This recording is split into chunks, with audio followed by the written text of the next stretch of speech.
Hello and welcome back everybody. In this video I'm going to start to explore some of the AI tools that are available. I'm going to be starting with Google Gemini.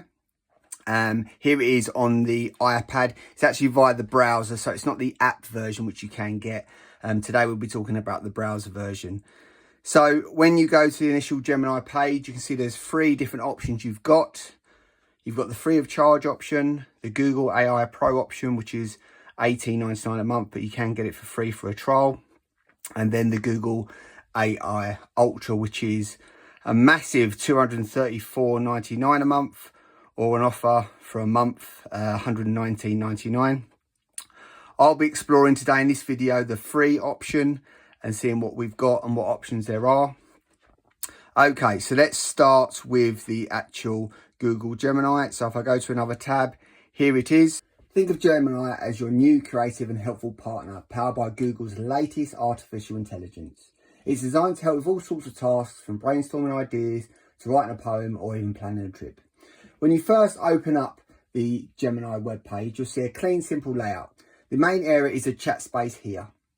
This is where you have a conversation with Gemini, just like you would with a friend or a co-worker. Right at the bottom of the screen, you'll see the Ask Gemini.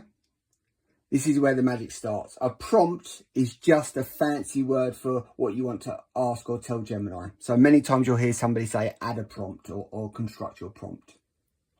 You can type a question here, a command, or just a thought you want to explore. To the left of the box here, you'll see this plus sign.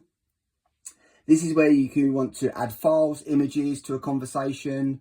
You might want to upload a picture of a dog and ask Gemini to tell you what breed it is, or upload a document and ask for a summary. That's where you do that there.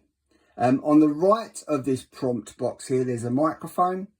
If you don't feel like typing, you can just tap the microphone and then speak and ask your question aloud instead. On the left-hand side of the screen, you'll see a menu with a few key features.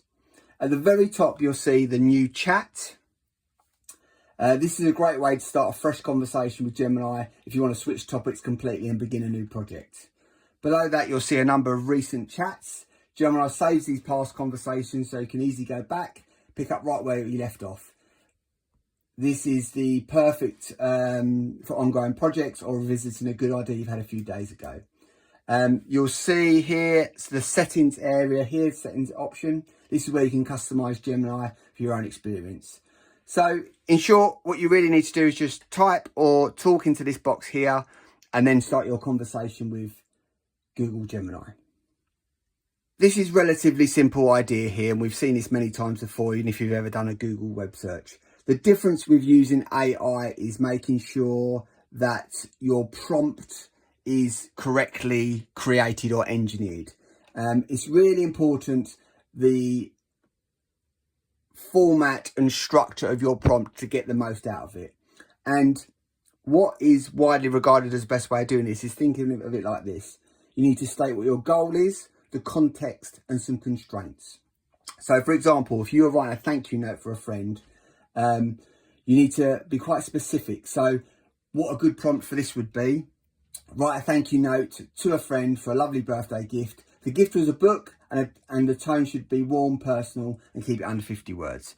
So let's paste that into here. And see what happens. Here we've got the actual goal. Our goal is to write the note. The context is it was for a birthday gift, and the constraints are that it was around about a book and we want it 50 words or less. So let's press go. It thinks about it. There